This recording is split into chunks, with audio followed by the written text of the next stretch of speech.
Hey friends, tonight we drift into the quiet pulse of value, the invisible current that hums beneath every coin, every credit card, every line of digital code. Money. It's one of the oldest illusions we've ever agreed upon. It moves through our lives like wind through tall grass, unseen, yet shaping everything it touches. So before you settle in, take a slow breath. Let your shoulders soften. And if you enjoy these sleepy science stories, consider liking the video and subscribing. It truly helps keep this channel glowing quietly at night. Close your eyes now and imagine a faint golden light. Not from the sun, not from fire, but from something smaller, quieter. The shimmer of human trust. Long before we called it currency, that light passed from hand to hand as shells, salt, bits of shiny metal. It wasn't just trade. It was a promise. "I will give you this," said one person, "and you will remember its worth." And from that whisper, from that agreement, civilization began to breathe. Somewhere deep in the timeline of history, you can almost hear it. The faint clinking of coins echoing in a market square. The sound of the first merchants turning belief into matter. The night stretches, and those coins glimmer like tiny planets circling the gravity of desire. Money is energy, stored, traded, transformed. It flows through economies like blood through a living body. But unlike blood, it isn't bound by flesh. It's an idea, drifting across time, reinventing itself with every generation. Tonight, we'll follow that current, from the shimmer of gold to the soft glow of pixels, through the invention of Bitcoin and beyond. We'll watch as trust becomes code, as power becomes decentralized, as the concept of value unravels into pure information. So, before we begin our long, quiet descent into the story of the world's most valuable digital dream, take another breath. Let the rhythm of your own heartbeat match the slow tick of unseen transactions across the world. Billions of invisible exchanges, all pulsing together like neurons in the brain of humanity. Tell me where you're listening from and what time it is there tonight. Long before the word money existed, there was trade. The ancient rhythm of exchange that predates history itself. Imagine two early humans by a river. One holds a carved stone axe, the other a handful of berries. They look at each other, and without words, they make a silent deal. Value is born not in the object, but in the agreement, in that spark of mutual belief. Over thousands of years, this dance of exchange grew more complex. Shells, beads, grains of salt all became symbols of trust. Each carried a kind of story, proof that someone, somewhere, once agreed this was worth something. Money in its truest form is not about metal or paper. It's about shared imagination. When ancient civilizations began to form, Mesopotamia, Egypt, China, trade networks expanded like veins across continents. In dusty markets beneath the sun, people began using metal tokens: copper, silver, gold. These metals had a strange magic. They didn't rust. They shone. They could be weighed, divided, melted, and reborn. To hold gold was to hold time itself, condensed sunlight captured in matter that refused to decay. The first coins were struck in Lydia around 600 BCE, little discs stamped with lions and kings. They were portable pieces of empire, spreading the language of value from one land to another. For the first time, trust could travel without the traveller. A merchant could hand you a coin, and even if you'd never met him before, the image pressed into that metal told you, this has value. You can trust it. And so, economies began to hum like constellations, small nodes of belief connected by the metal threads of trade. Cities grew around marketplaces, and marketplaces grew into civilizations. Money became more than a tool. It became a mirror, reflecting the dreams and fears of humanity. With it, people could build, but also conquer. They could create beauty or corruption. It was neutral, yet it amplified whatever it touched.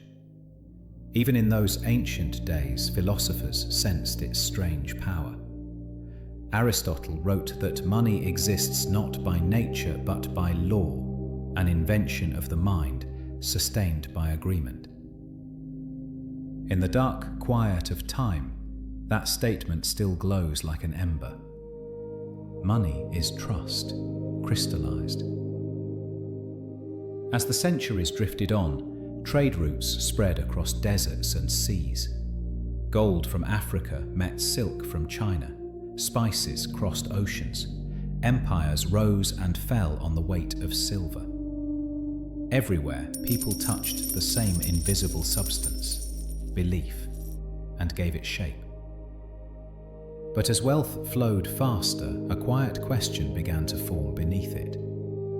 How much of this is real? How much of value exists only because we choose to believe it does? And in that question, shimmering like a reflection on water, lies the beginning of every modern conversation about money. From that question, the long road toward paper bills, digital banks, and finally, Bitcoin would slowly unfold.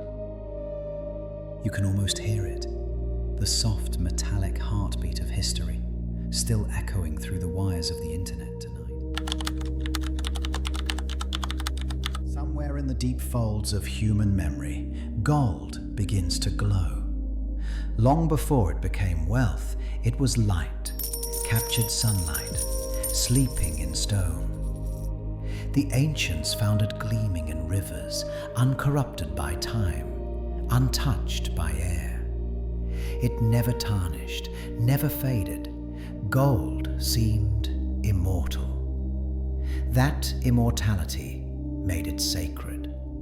The Egyptians called it the flesh of the gods.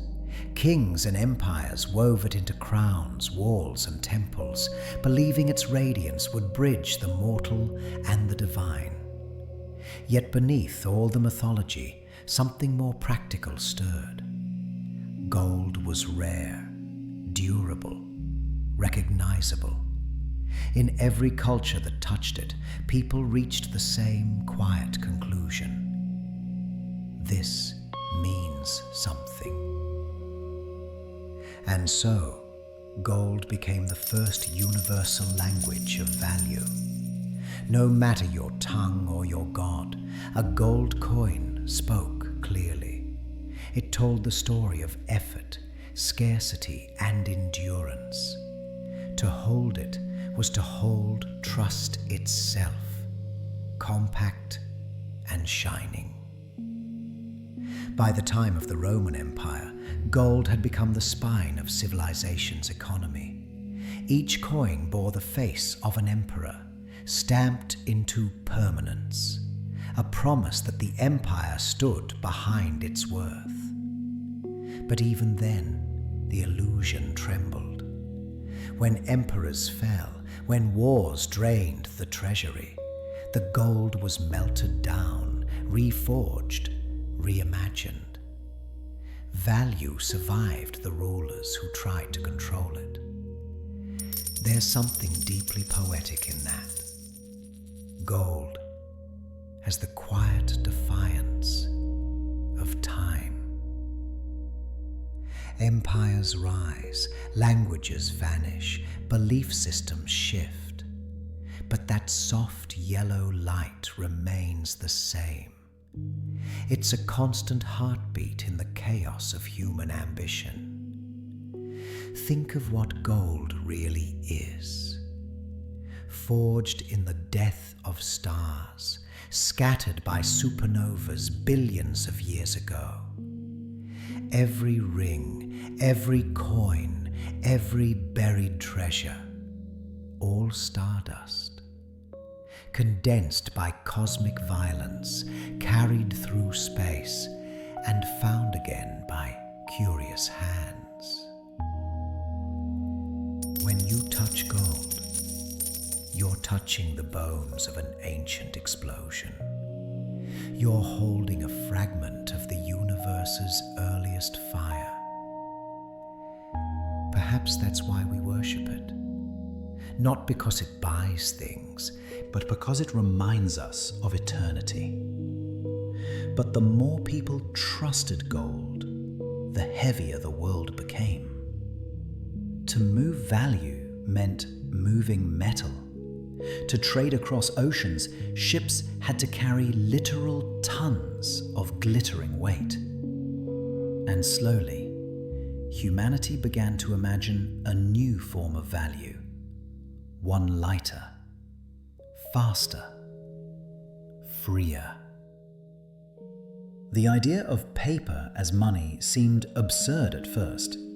How could something so fragile replace gold, that eternal metal of kings? But the world was changing. Trade routes expanded, cities grew crowded, and the speed of exchange demanded a new rhythm. In dimly lit halls of ancient markets, the first paper notes appeared. Simple promises, written and signed. This piece of paper represents a certain amount of gold. People accepted it because they trusted the institution that issued it.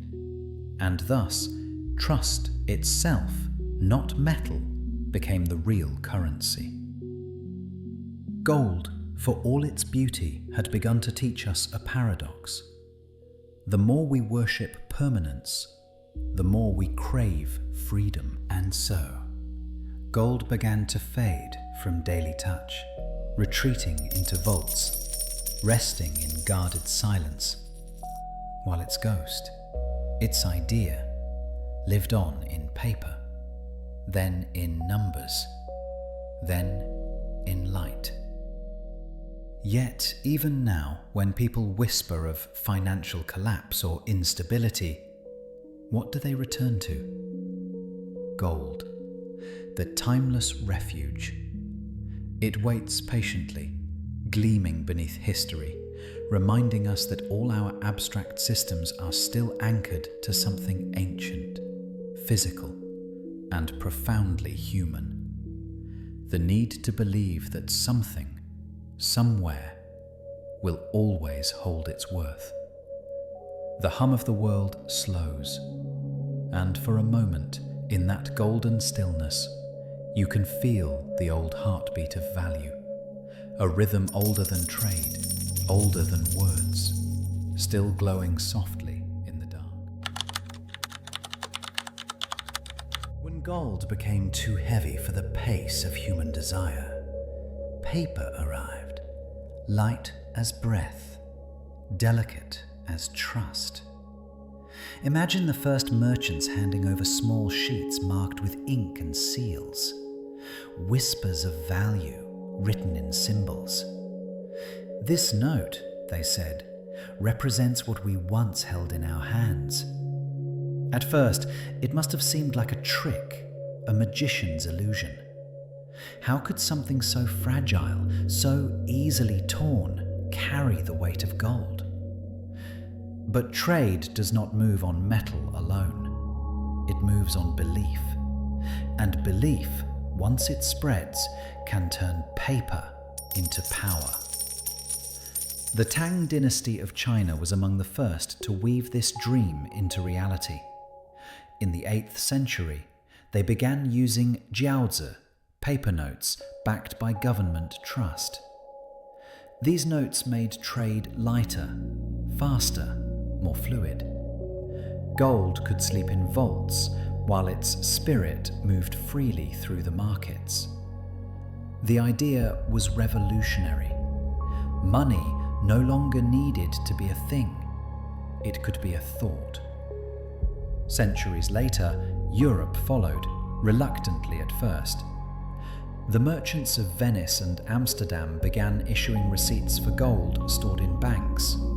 Those slips of parchment soon passed from hand to hand until no one bothered to reclaim the metal they represented. The gold became silent. The paper began to speak.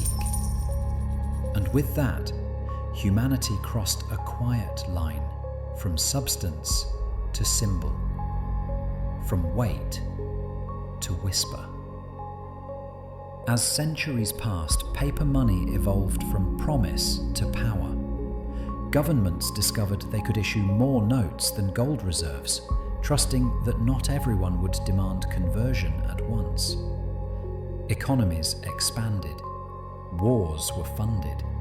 Nations rose on the printed breath of belief. By the 20th century, money had become almost entirely psychological. The gold standard faded, replaced by fiat currency, a system sustained not by metal, but by mutual faith in institutions.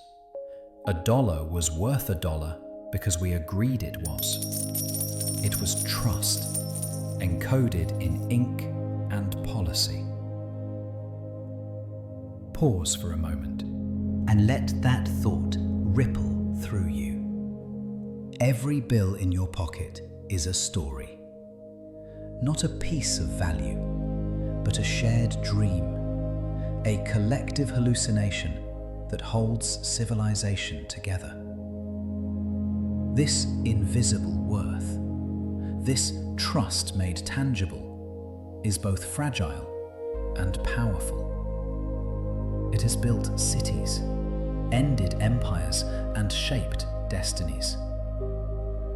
Yet beneath it all lies a haunting question, the same one whispered in the age of gold. What happens when belief falters? When faith in the paper fades, the illusion trembles. We've seen it before. The crackle of hyperinflation, bills printed faster than they can be counted, children stacking worthless notes into paper towers. Each time, the world remembers. Money is not the ink, nor the fibre. It is the trust between minds. Still, paper brought something golden of its own. It democratized exchange. A peasant could hold the same symbol of value as a king, a letter, a signature, a mark that was enough. In a strange way, paper made money more human, more personal. It carried the fingerprints of its makers, the stains of its users, the breath of its history.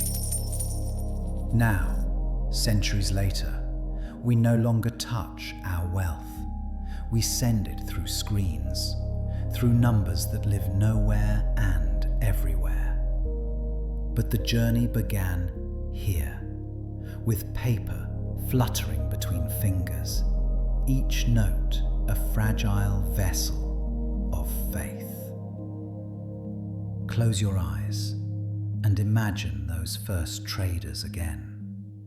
Their hands tremble slightly as they accept the strange new currency, this thin sheet that claims to be as valuable as gold. They hesitate, then nod. A deal is made. The illusion holds, and somewhere deep in the silence of history, the wind turns another page in the long story of value. A story that will soon leap into wires, algorithms, and digital constellations. The age of invisible worth has only just begun. As trade grew and paper flowed like rivers of promise, humanity needed something new, a system to contain, organize, and protect this invisible current of trust. Out of that need, banks were born. Think of a bank not as a building, but as an idea, a gathering place for belief. Behind its marble pillars and quiet vaults lies something more delicate than gold, more valuable than paper: the collective faith of millions. Every deposit, every loan, every signature is an act of trust, a small agreement in a vast network of promises.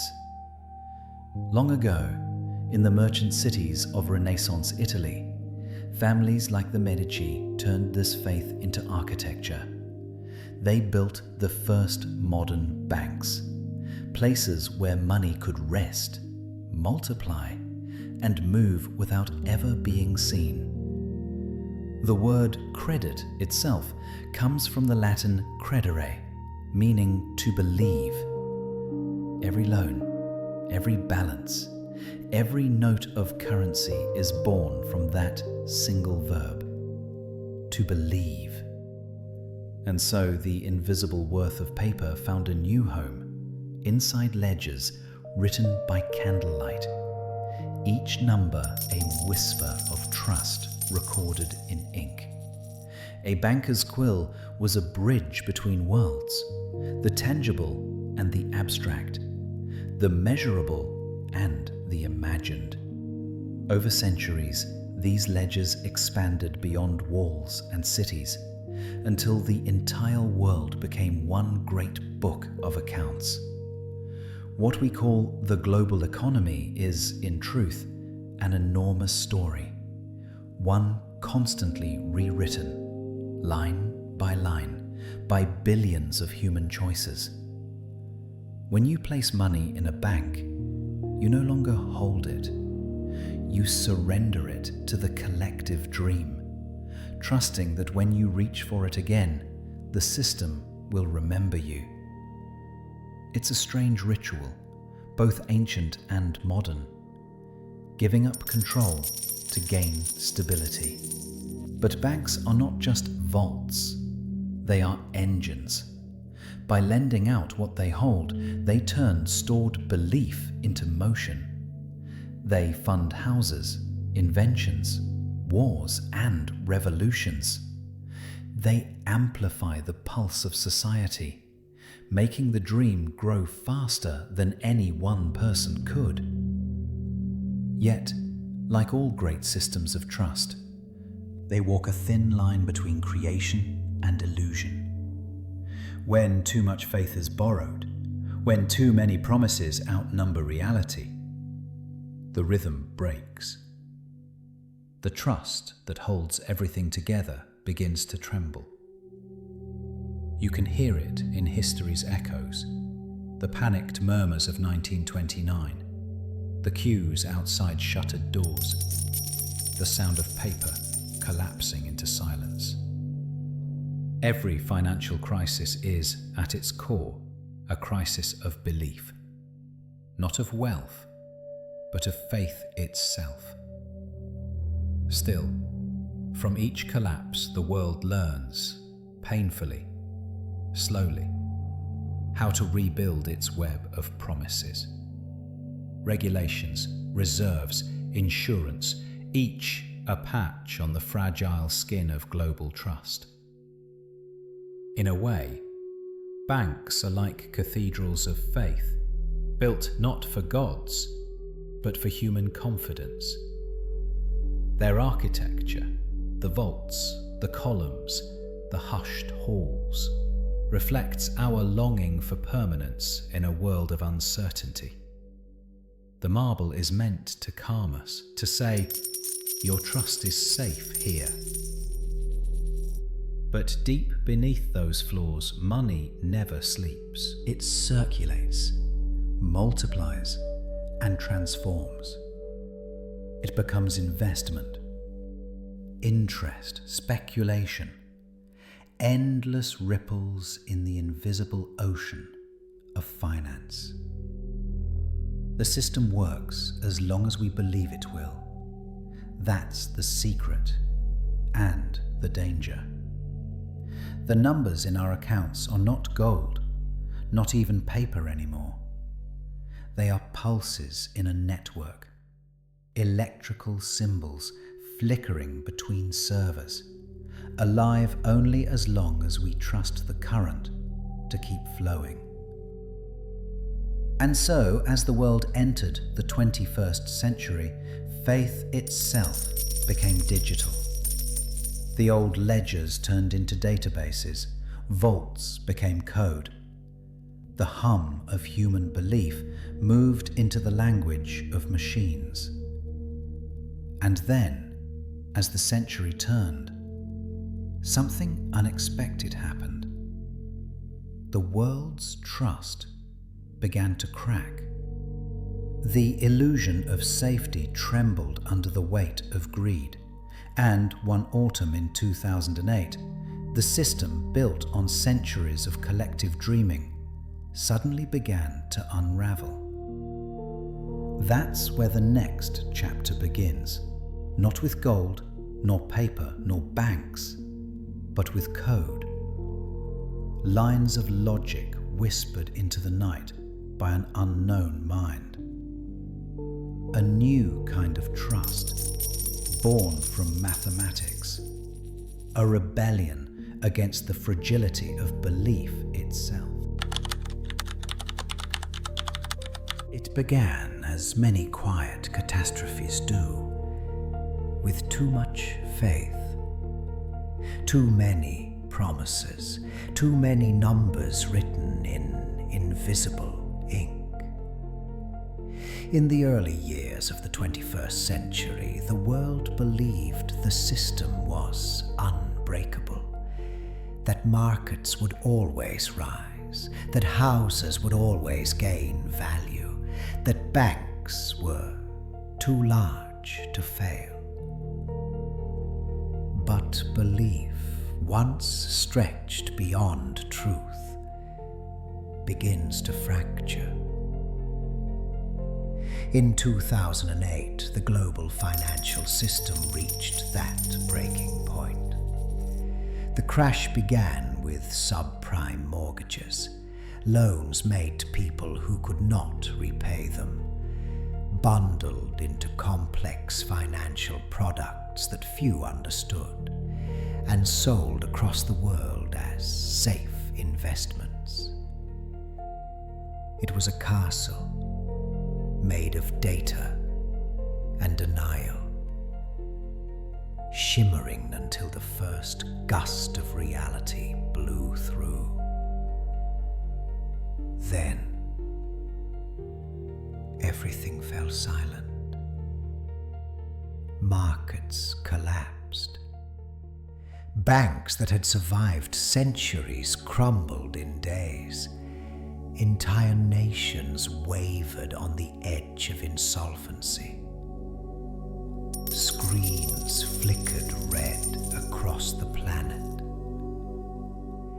And in that eerie quiet that followed, millions lost their homes, their savings, their faith. Governments rushed to rescue the very institutions that had caused the storm. Money was printed by the trillions. Digital paper conjured from nothing, poured into the wounds of the global economy. It worked for a time. But something deeper had broken. Something inside the collective human trust. For the first time, many began to wonder if money can be created so easily. What is it really worth? That question echoed like a haunting refrain through the circuits of the world. And somewhere, in the white noise of chaos, a voice answered, not loud, but clear.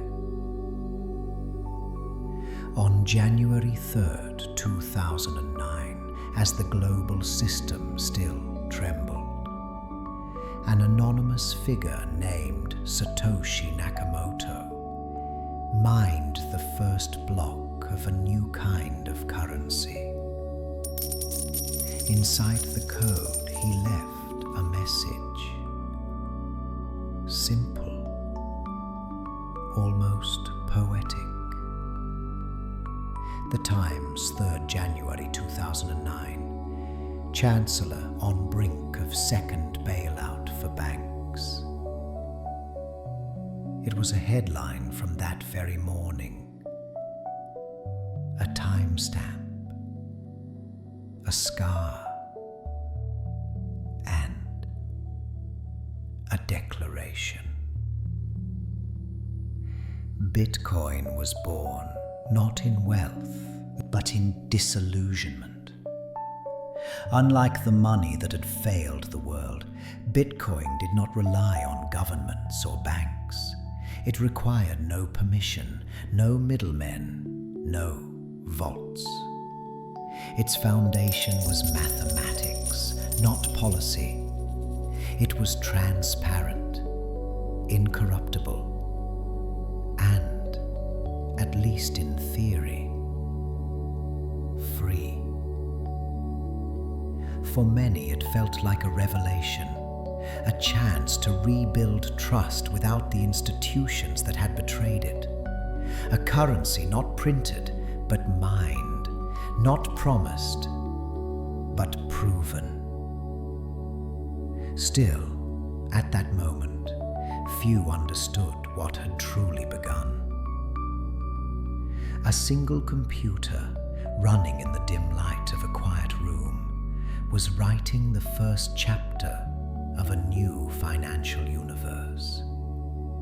Each block in its chain would carry data, history, and proof, all sealed with cryptography, immune to tampering, immune to decay. The irony was almost cosmic.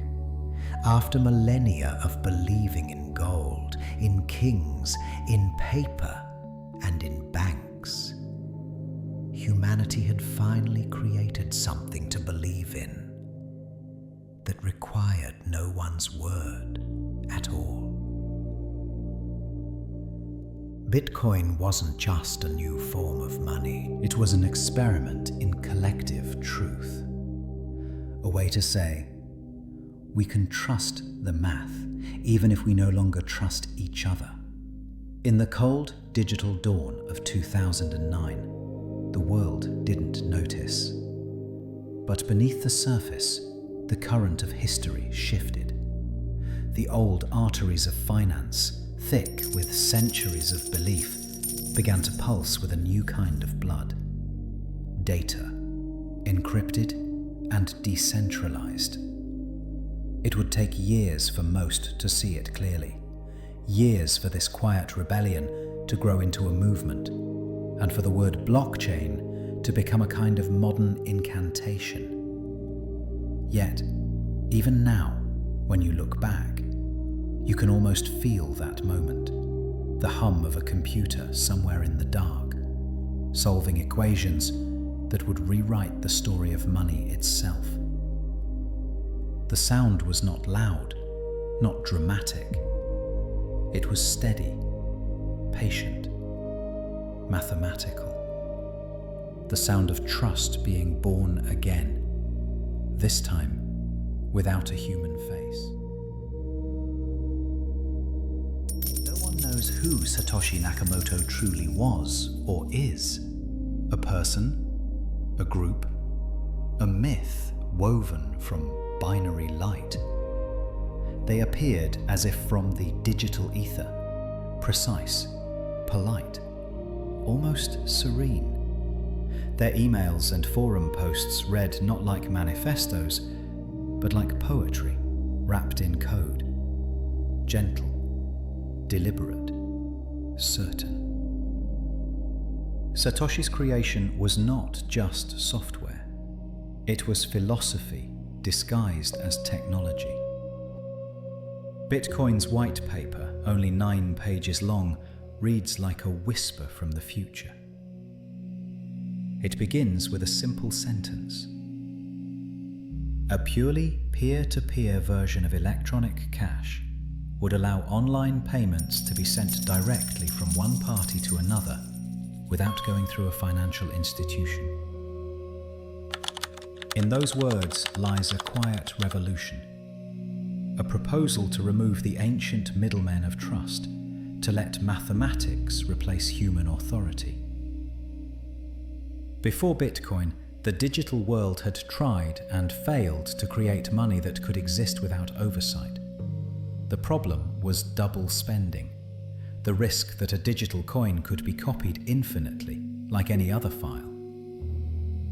Satoshi solved that paradox with elegance, by using cryptography and time itself to weave every transaction into an irreversible chain, a blockchain. Each new block confirmed the past and opened the future.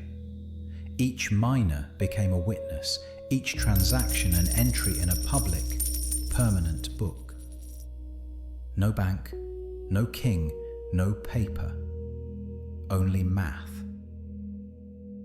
That first block, mined on January 3rd, 2009, was called the Genesis block. It carried within it 50 bitcoins, unspendable, eternal, and the message referencing the bank bailouts. It was not merely data, it was a signature, a statement, a scar. The Genesis block was the digital equivalent of striking the first spark in darkness. From it, new blocks were born every 10 minutes, a steady rhythm like a cosmic heartbeat. Computers around the world began to join the network, solving cryptographic puzzles to validate transactions and earn new coins. Each miner became part of a decentralized nervous system, a global organism of trust. In those early days, the value of Bitcoin was not measured in dollars or gold. It was measured in curiosity, in faith, in the joy of discovery. The first recorded Bitcoin transaction was for 2 pizzas, 10,000 Bitcoins exchanged for a meal. At that moment, the world laughed, but the laughter over time turned into silence, then awe. Behind the simplicity of pizza and code, something vast was unfolding. Bitcoin wasn't just a new currency. It was a mirror held up to the world's idea of value. It forced people to ask, what gives money meaning? Who do we trust? The system or the math? And all the while, Satoshi watched quietly. They updated the code, fixed bugs, responded to developers, and guided the small community with calm precision. Then, without warning, they began to fade. Their last known message was sent in 2011. I've moved on to other things. No farewell, no revelation, just silence. The creator vanished, leaving behind a living organism that no one could own or destroy. Today, Satoshi's identity remains one of the greatest mysteries of the modern age. Some say it was one person, a cryptographer, a visionary. Others believe it was a collective, a team hidden behind a single name. Some whisper it was an AI experiment gone right. But maybe the truth is simpler and more poetic. Maybe Satoshi understood that for Bitcoin to live, they had to disappear. That true decentralization meant removing the author, leaving only the story. So they walked into the digital mist, leaving behind a network that breathes, mines, and evolves.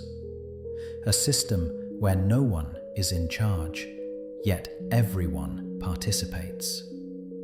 Satoshi's disappearance turned Bitcoin from invention into myth, from code into scripture, from currency into legend. And like all legends, it carries both light and shadow, freedom and fear, potential and danger. But one thing remains clear. On that cold January day, a silent spark was struck in the circuitry of civilization. And from that spark, a new world began to glow. A world where value no longer needed vaults, only connection. Imagine a book so vast that every page is visible to everyone, yet no one can tear a single line from it. A book that writes itself line by line with perfect memory and no eraser. That book is the blockchain, the heart of Bitcoin, and perhaps one of the most quietly profound inventions of our time. In essence, a blockchain is a shared ledger, a distributed record of every transaction that has ever occurred. But unlike the ledgers of old banks locked behind marble doors and guarded by clerks, this one lives in the open. Anyone can see it, verify it, and add to it, yet no one can alter the past. Every 10 minutes or so, the network gathers all pending transactions, the movements of digital coins from one place to another, and weaves them into a block. That block is sealed with a cryptographic key, like a wax seal on a royal decree, and linked to the one before it. Each link strengthens the chain. Each chain deepens the trust. No central authority, no signature from a banker or politician, only math. It is, in a way, a digital organism. Each participant, every miner, every node, keeps a copy of the entire chain. When a new block appears, the network collectively agrees on its validity through consensus. There is no ruler, no editor, only agreement born from proof. And the beauty lies in the paradox. Though no one owns the blockchain, it cannot exist without people. It It is trust made mechanical, a mirror reflecting humanity's oldest desire to record truth. Pause for a moment and consider how fragile truth has always been. Empires rewrote history. Banks edited ledgers. Paper could burn. But here, truth is stored not in stone or ink, but in light, encoded in electricity, scattered across thousands of machines, each keeping the memory of all. When you watch the blockchain update, new blocks appearing every few minutes, it feels almost alive. The screen pulses like a heartbeat. The transactions flicker across the globe, glowing dots in the darkness. Small acts of belief. Each one says, I trust this network. I trust the math. I trust the light. And because every transaction is permanent, the blockchain becomes something deeper than money. It becomes time itself, a sequence that cannot be reversed, a trail of every choice ever made within the system. Some call it the ledger of truth, others call it a revolution in accounting. But there's a strange poetry to it. This idea that the same energy which once powered candles and steam engines now powers trust. When Satoshi released Bitcoin, they gave humanity not just a currency, but a mechanism. A way to agree without intermediaries. It was, in its quiet way, a return to something ancient. The direct exchange of trust between individuals. Yet, unlike the barter by the river thousands of years ago, this trust no longer needed proximity. You could be half a world away, a heartbeat in Tokyo, a whisper in Nairobi, and still the blockchain would recognize your truth as valid, your action as real. The chain has no borders. It doesn't know race, language, or nation. Only proof, only light. Of course, it is not perfect. The blockchain consumes energy, vast rivers of electricity flowing through computers solving puzzles to maintain its integrity. But even that has a strange elegance to it. The price of incorruptibility is energy itself, the same fuel that sustains stars, and in this cosmic symmetry, something feels right, as though humanity, in seeking to create an incorruptible record, had simply learned to echo the universe's own design. A cosmos where nothing is forgotten, only transformed. So, as you lie there, listening to the faint hum of your own breathing, imagine this endless chain of blocks stretching across time, glowing faintly in the digital night. Each block a story, each story a spark of human intent. The blockchain is not just technology. It is memory, transparency, and light woven together into something that might one day outlast us all. And somewhere, in the silence between one block and the next, you can almost hear it breathing. For thousands of years, power has gathered in the hands of the few. Kings who stamped coins, governments that printed money, banks that guarded ledgers. Every era of civilization has built its temples of control.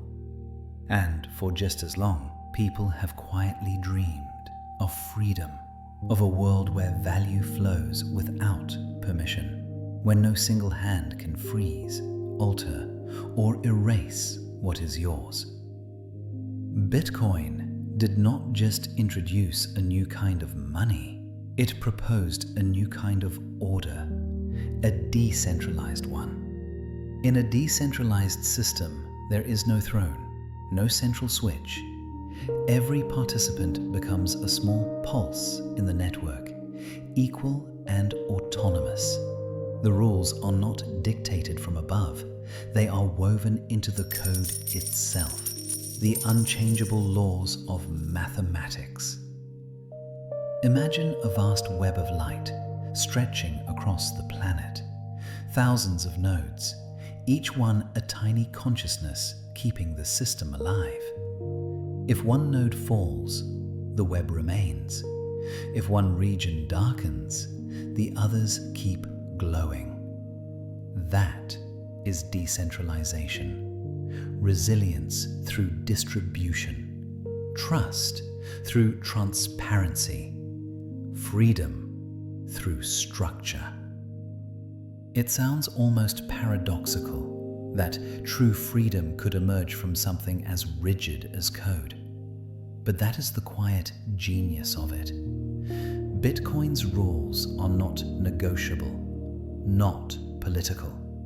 They are simply there, like gravity. No one can decide to create more than 21 million coins. No one can alter a past transaction.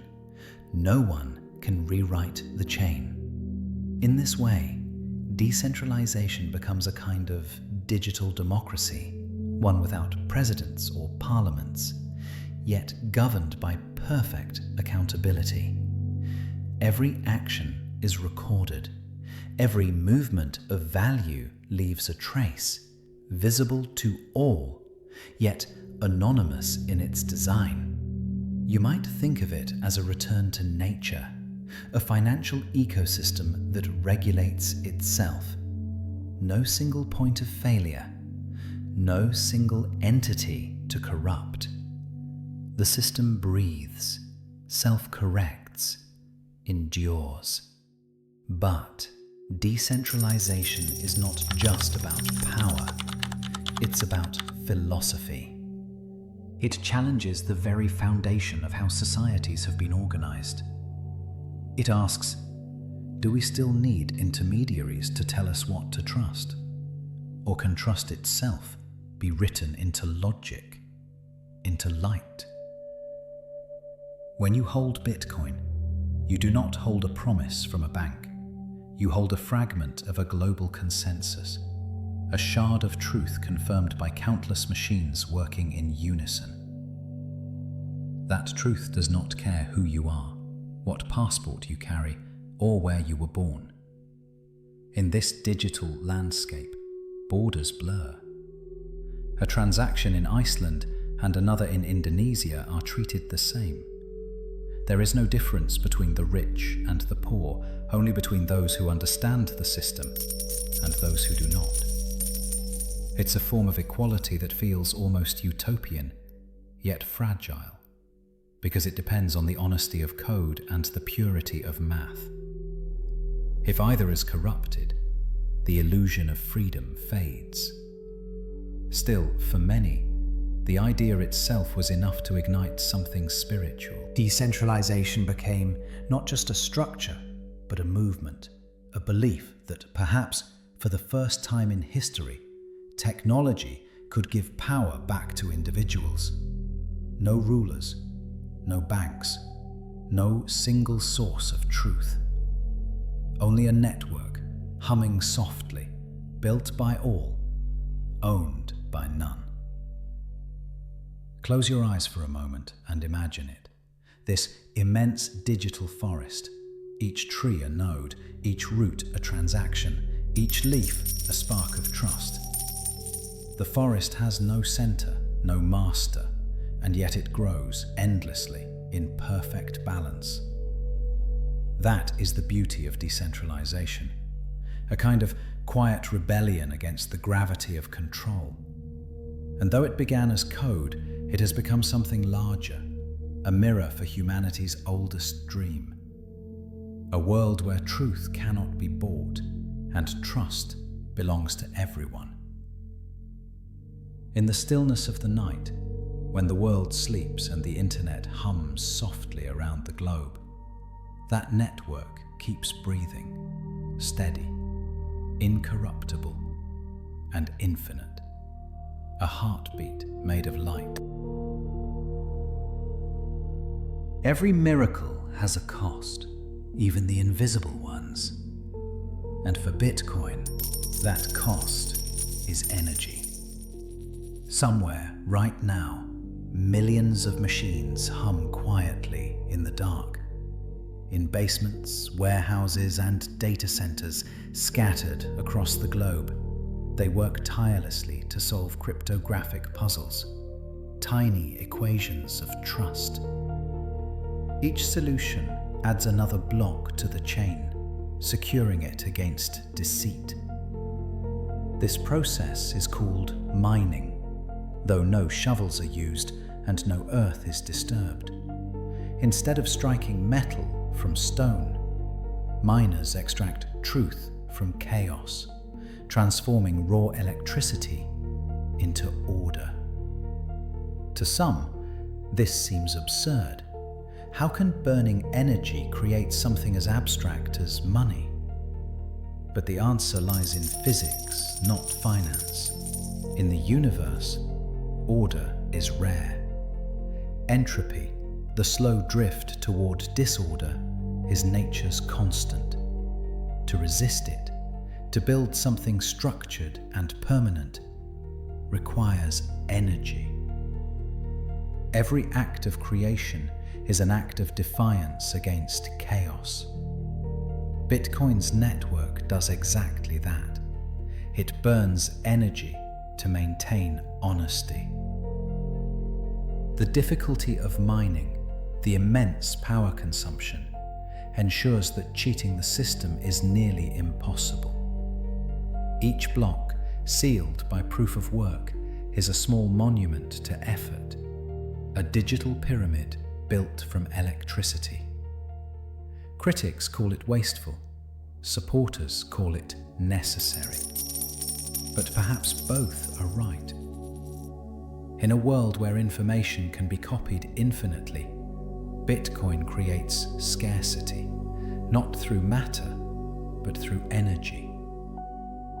Every coin mined represents a real physical cost, watts converted into certainty.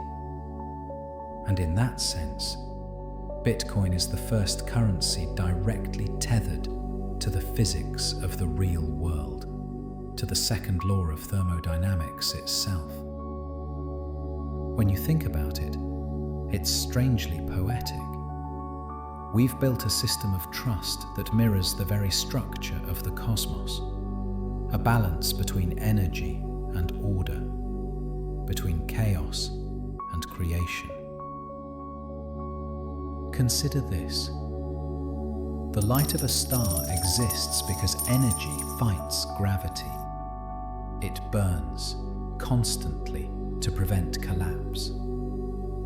Bitcoin, in its digital way, does the same, consuming power to hold back the collapse of trust. But, like stars, it raises a question. How long can it burn? The network's energy use has grown immense. Whole rivers are redirected to cool machines. Entire cities flicker under the load. In Iceland, miners tap geothermal vents. In Texas, they chase the shifting winds. Some even dream of mining in space, where solar energy is endless and silence eternal.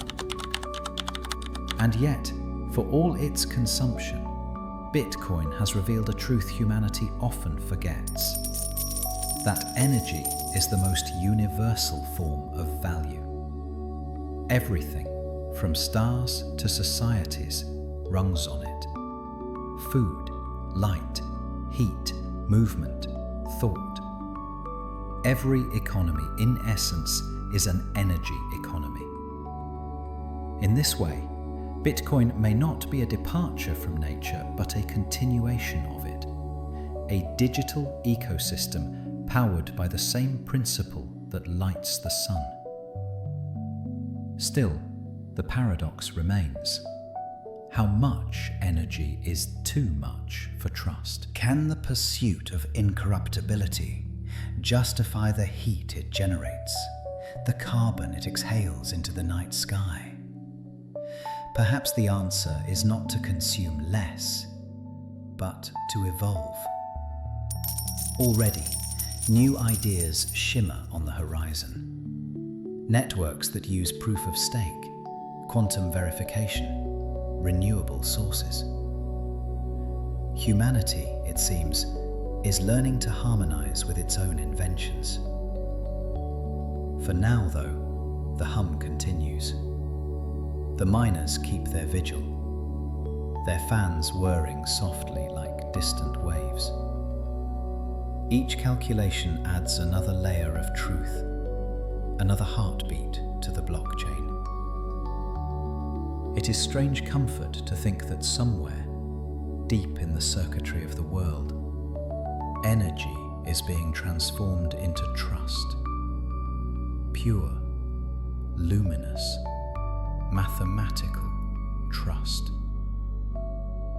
And as you lie in the quiet, breathing slowly, you might feel it too. The faint vibration of all those machines, echoing through the electric veins of the planet, keeping the light alive. A low, eternal sound. The whisper of entropy, held gently at bay. In a universe that seems infinite, Bitcoin carries within it a strange, deliberate limit, a boundary, written in code. There will never be more than 21 million Bitcoins. Not one more, not ever. It's a number that feels almost sacred, a digital echo of nature's own laws of scarcity. Just as there are only so many atoms of gold in the earth, there are only so many coins in the blockchain. The supply is finite, the rules absolute. Again, for the first time in modern history, humanity created money that could not be printed endlessly, inflated, or controlled. It's not a suggestion. It's physics, disguised as math. This limit, hard-coded into Bitcoin's DNA, is enforced by every node in the network. It cannot be changed without unanimous agreement.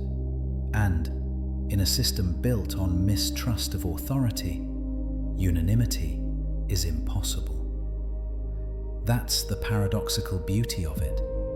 Bitcoin's scarcity is protected precisely because humans can't fully agree. Every 4 years or so, something called the halving occurs.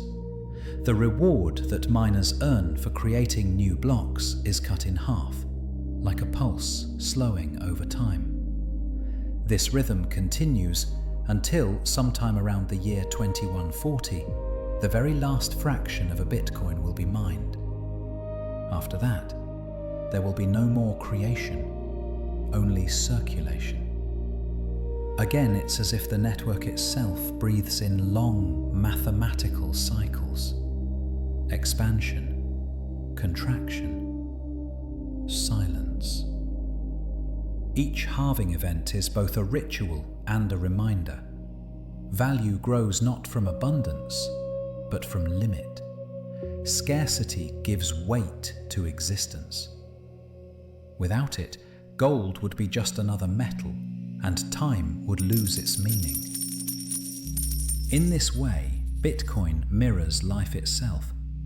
Every sunrise, every heartbeat, every human life is finite, and therefore precious. The brilliance of Satoshi's design lies not just in code, but in philosophy. By making digital coins scarce, they gave digital value a sense of mortality, and in that mortality, meaning. But scarcity also stirs something primal in us. desire. The knowledge that there will only ever be 21 million coins has turned Bitcoin into both currency and legend. People hoard it, worship it, dream of it. Some call it digital gold, others call it the people's money. But beneath all the labels lies the same heartbeat, the yearning to possess what is rare.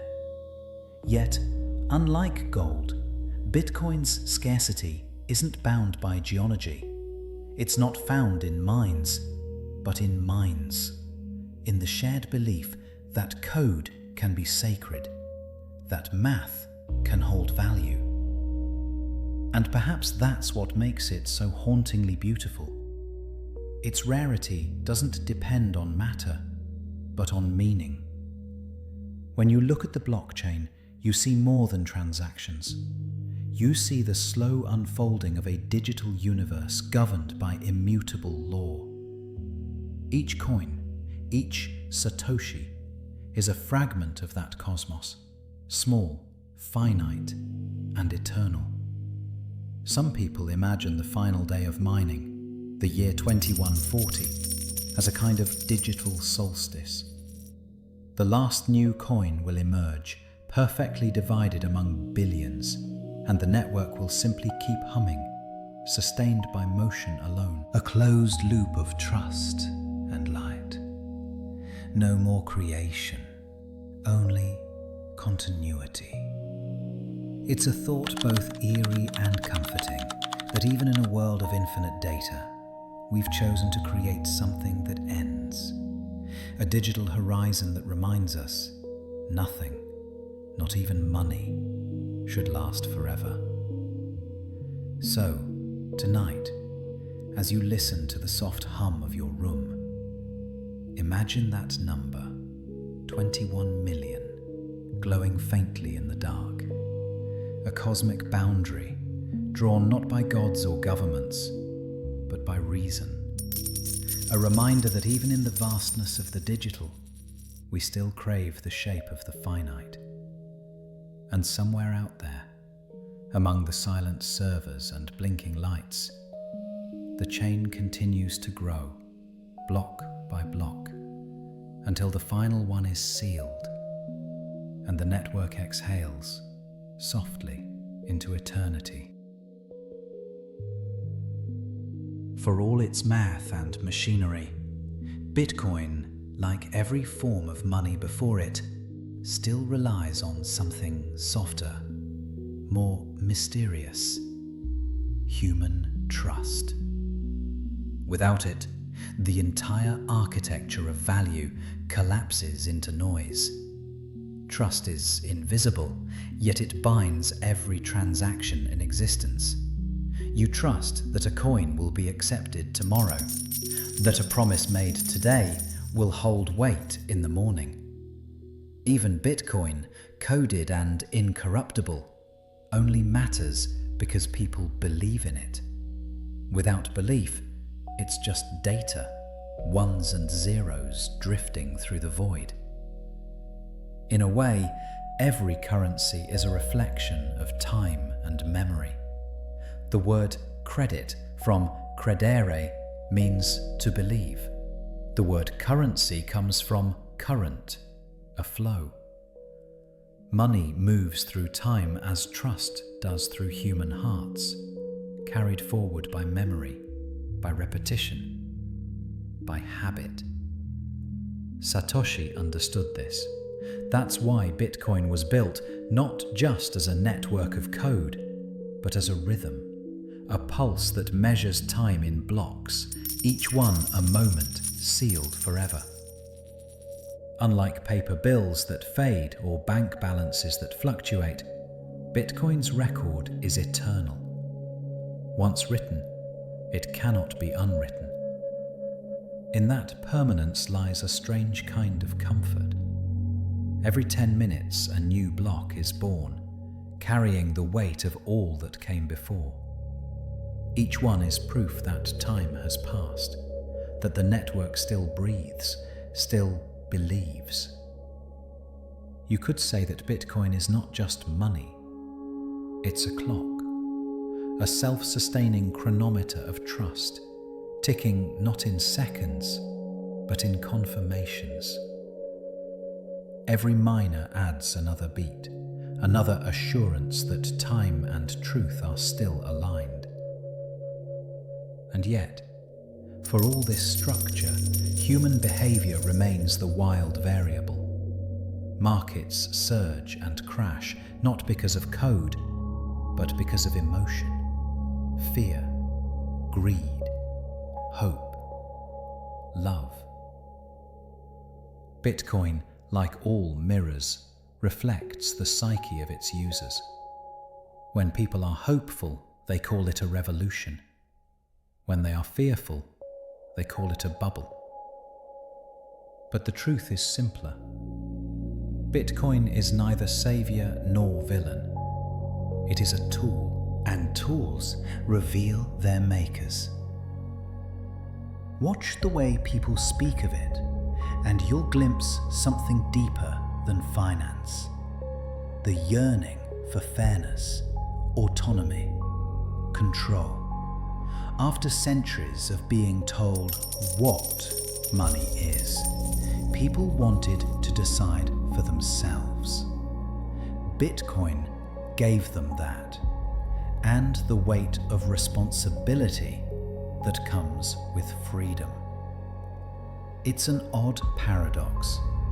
The system was designed to remove human trust, to make honesty automatic, and yet it thrives only because humans choose to trust it.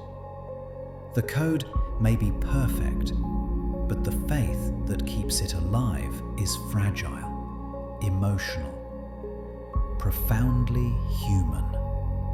You can see it in the way people check the price again and again, like gazing into a digital oracle. You can feel it in the communities built around it, in the conversations that drift late into the night about future and fate. Bitcoin may be a network of machines, but its pulse is unmistakably human. And maybe that's what gives it meaning, not the scarcity, not the code, not the promise of wealth, but the simple fact that it connects people through shared belief. It reminds us that value is not a number, but a relationship. Money, whether gold, paper, or data, has always been a story we tell together. A story that says, I believe this, and I believe that you will too. In the glow of your screen, Bitcoin feels like the latest chapter in that ancient narrative. A modern myth where time, trust, and behavior intertwine.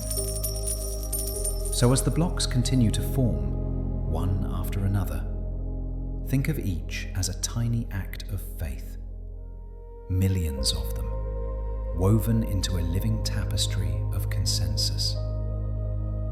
In the end, the blockchain is not the revolution. The real revolution is us, choosing, again and again, to believe.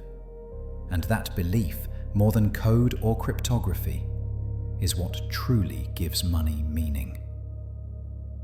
The network hums on, block by block, belief by belief, a symphony of trust playing softly in the electric night.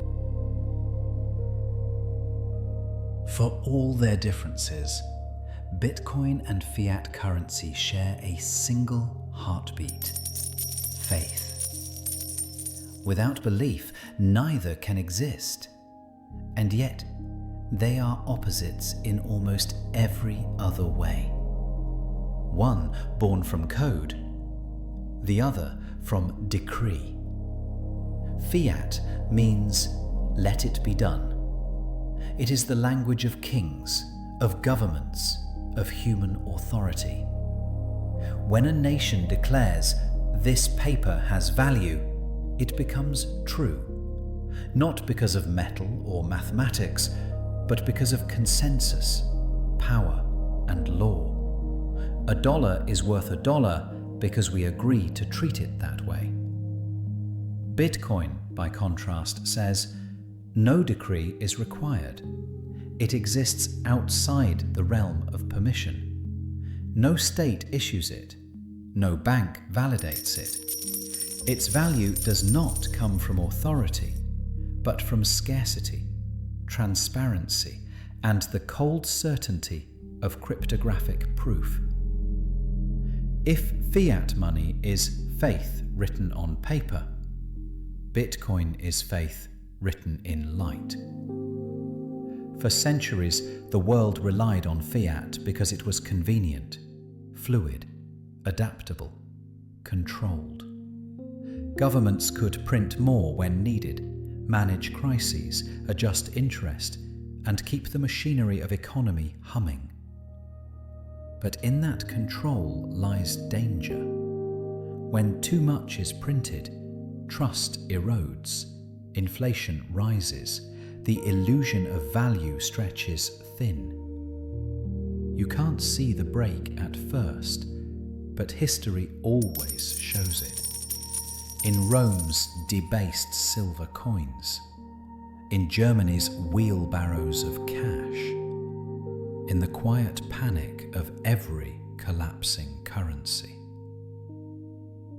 Bitcoin was born as an answer to that fragility. It cannot inflate beyond its code. Its supply is fixed, its logic indifferent. It treats every participant the same, from billionaires to barefoot miners. But this equality comes with weight. Fiat bends to human need. Bitcoin does not. When economies falter, governments can print or forgive. Bitcoin will simply continue, cold and exact. It offers liberation, but without mercy. Perhaps that's what makes it so haunting. It feels more like a law of physics than a financial tool. It doesn't care if we believe. It only continues if we do. Still, there's something deeply poetic in the contrast. Fiat is human, emotional, imperfect, adaptable.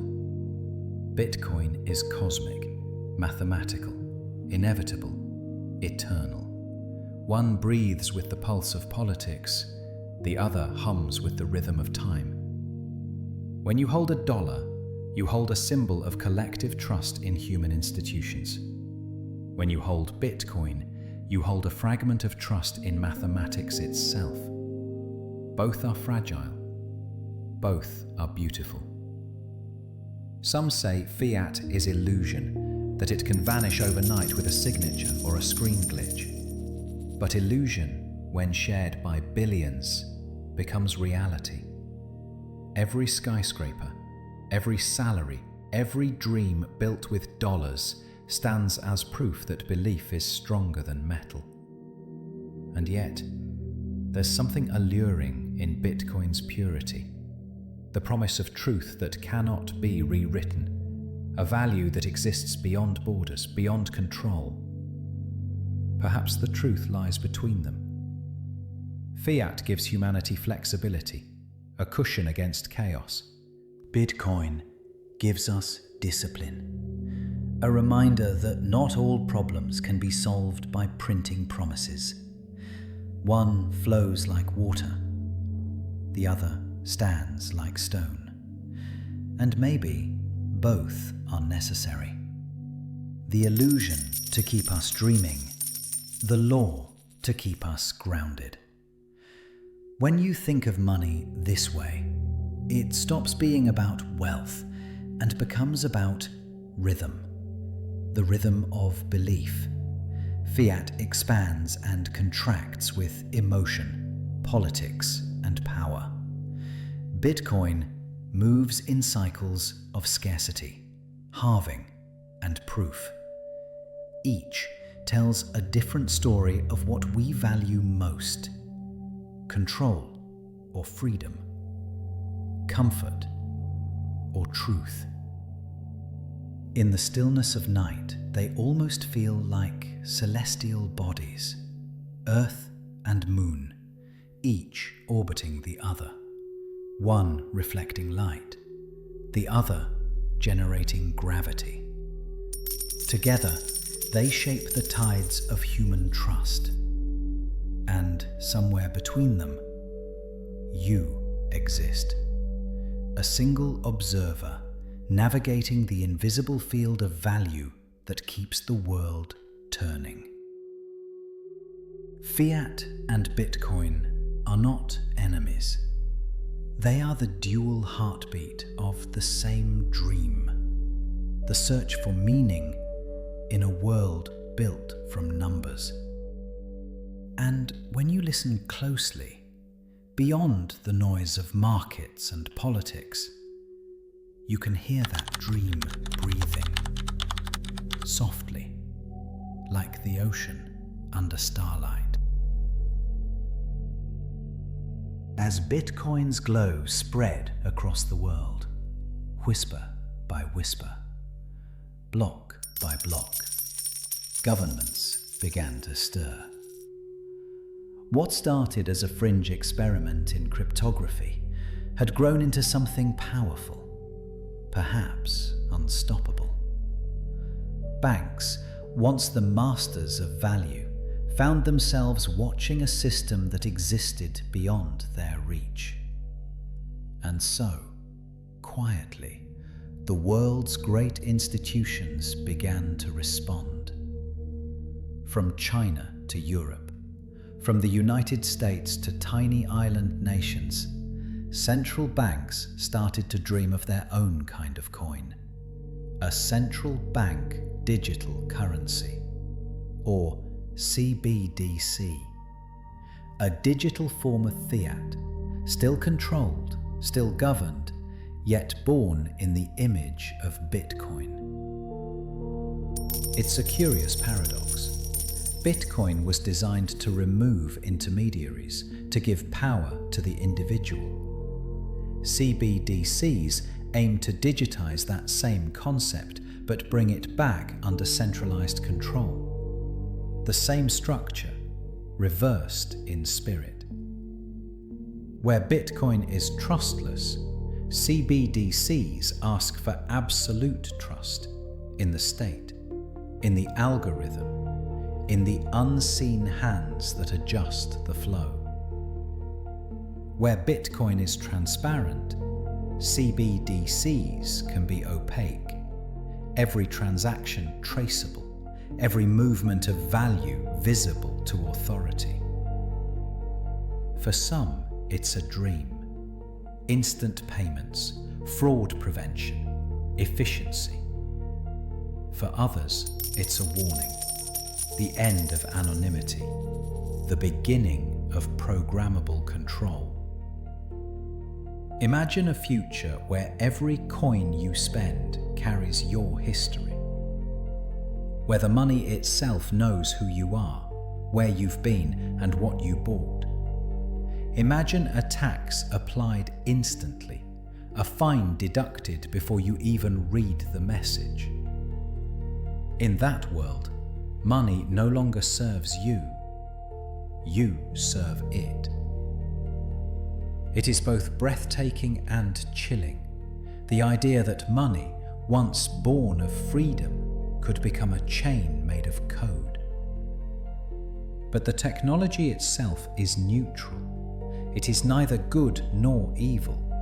It simply magnifies intent. Just as fire can warm or burn, digital currency can liberate or bind. Some nations see opportunity.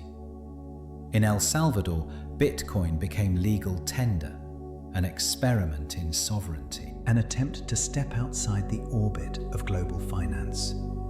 Others, like China, have built vast infrastructures for digital yuan, aiming not for decentralization, but for precision, a financial mirror that reflects every movement of its citizens. The race is not just for control, but for time. Whoever defines the next standard of currency defines the rhythm of civilization itself. And yet, beneath the politics and ambition, something subtler is unfolding, a merging of two ancient forces, power and belief. For the first time in history, governments and people are dreaming in the same language, the language of code. We are entering an age where value is light, where coins and credits flow not through vaults, but through networks of energy, encryption, and data. The old distinctions between public and private, between freedom and regulation, blur into a glowing haze.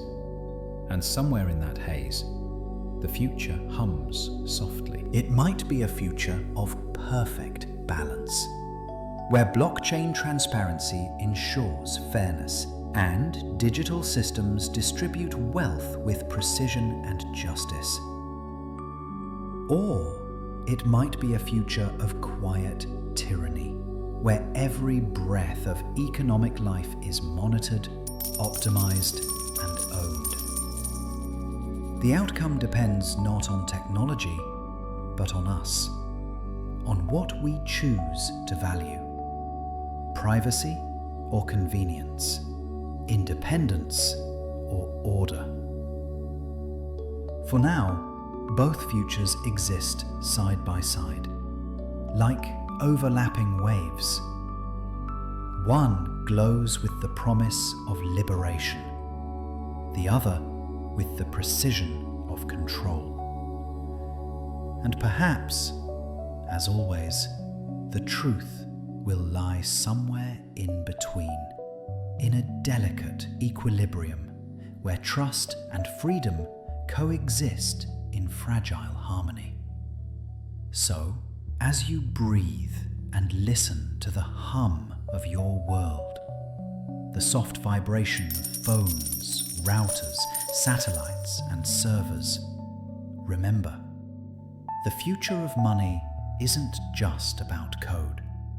It's about consciousness. Each transaction, each block, each digital coin is a reflection of us. Our fears, our hopes, our longing to make meaning from the invisible.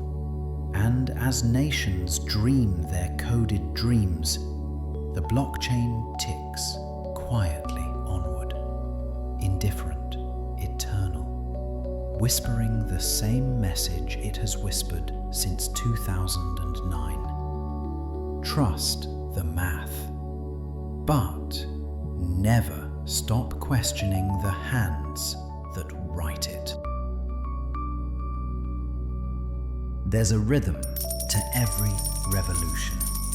It begins with noise, the spark of discovery, the roar of excitement, the fever of newness. Bitcoin too had its storm, the headlines, the soaring charts, the dizzying crashes. Fortunes were made, then lost. Whole markets trembled at its name. And then, silence. As with all things human, the frenzy faded, the screens dimmed, the voices quieted. The world, which once spun faster with every new price tick, began to breathe again. And in that stillness, Bitcoin revealed its true nature, not as chaos, but as calm. Because beneath the speculation, beneath the greed and glory, there is something profoundly meditative about it. This network of light that asks for nothing but patience. Every 10 minutes, a new block is born. No rush, no delay. No matter the market's panic or the world's noise, the chain continues, unbothered, breathing in perfect rhythm. In that sense, Bitcoin became more than currency. It became a metronome, a reminder that even in a storm of human emotion, there can be stillness, mathematical, eternal, serene. Its cycles mirror the tides of nature, the halving like a lunar phase, the difficulty adjustment like a heartbeat finding balance. There's poetry in its discipline, its refusal to bend to greed or fear. You might think of it as a mountain unmoved by the winds of speculation, quietly eroding, quietly eternal. For many early believers, this silence was confusing. They expected endless motion, endless growth, endless attention. But Bitcoin, like all living things, follows its own seasons. It blooms, it retreats, it endures. And perhaps that endurance is its truest value. The network does not age, it does not tire, it does not feel the weight of human ambition. It simply is. A mirror for impermanence, showing us that value, like life, ebbs and flows, and that stillness, not speed, is what lasts. In this quiet era, you can almost feel the system breathing, a pulse buried deep beneath the chatter of economies. Every miner, every node, every transaction adds another note to an endless lullaby of order and entropy, written in code and carried by electricity.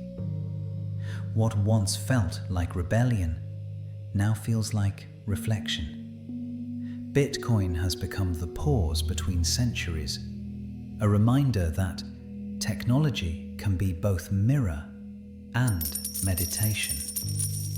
In the beginning, it was a question: can we create trust without authority?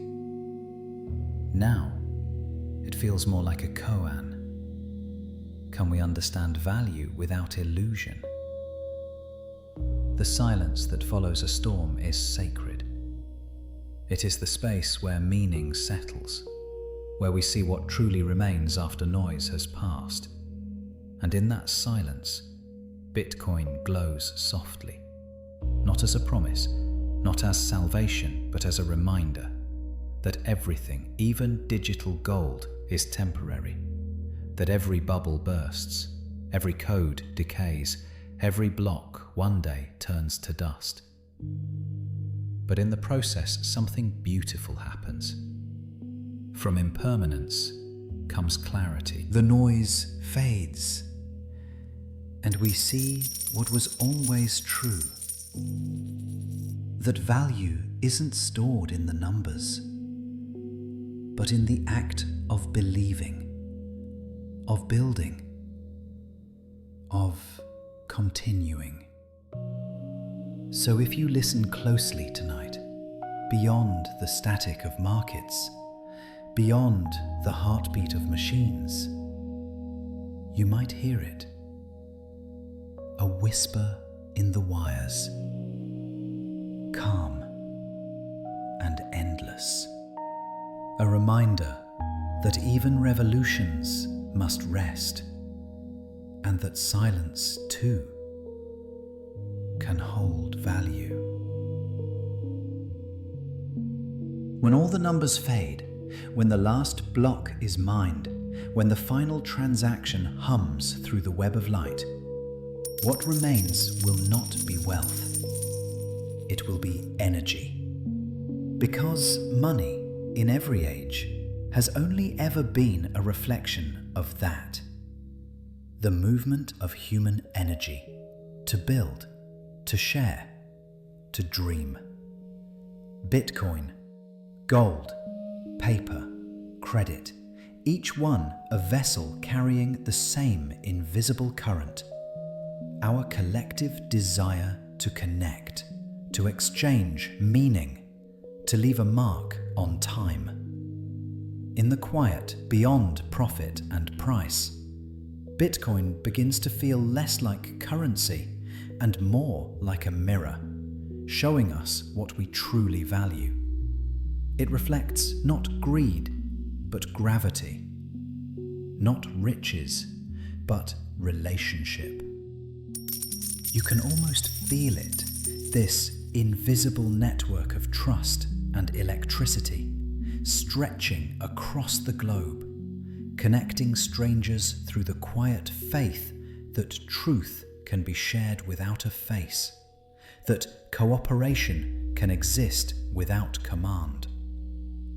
For some, it is liberation, the proof that humans can build systems without masters.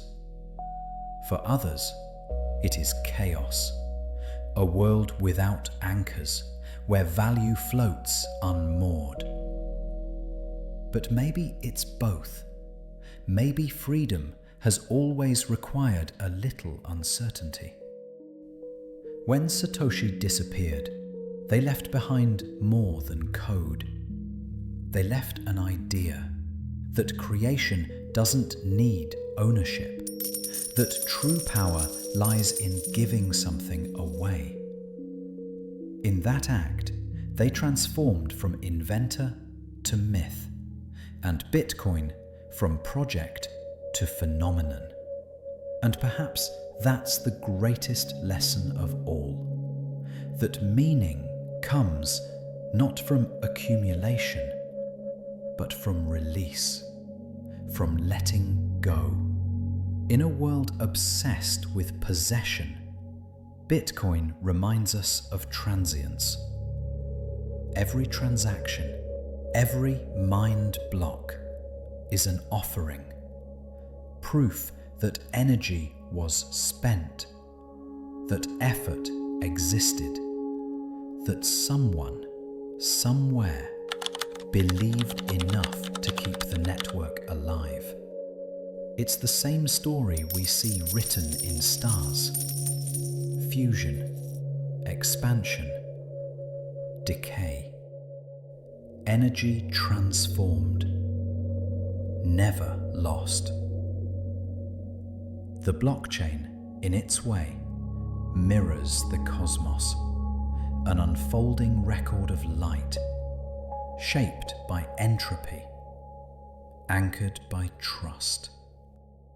So maybe, in the end, Bitcoin isn't about wealth at all. Maybe it's about wonder, our endless human need to make order from chaos, to give form to the unseen, to find connection in the void. It reminds us that creation itself is the highest currency, that trust, freely given, is the most valuable asset, that care, the act of sustaining, maintaining, believing, is what keeps the light burning. Somewhere, right now, a miner's fan spins softly. A block is confirmed. A small hum of electricity becomes proof that the world is still, somehow, cooperating. And in that faint vibration between code and consciousness, between silence and signal, you can hear the truest thing about money, about Bitcoin, about us. That what we call value has always been love disguised as logic. Love, the will to connect. Love, the energy that builds. Love, the trust that outlives time. So rest now, friend. Let the networks hum without you for a while. The world will keep spinning. The blockchain will keep breathing.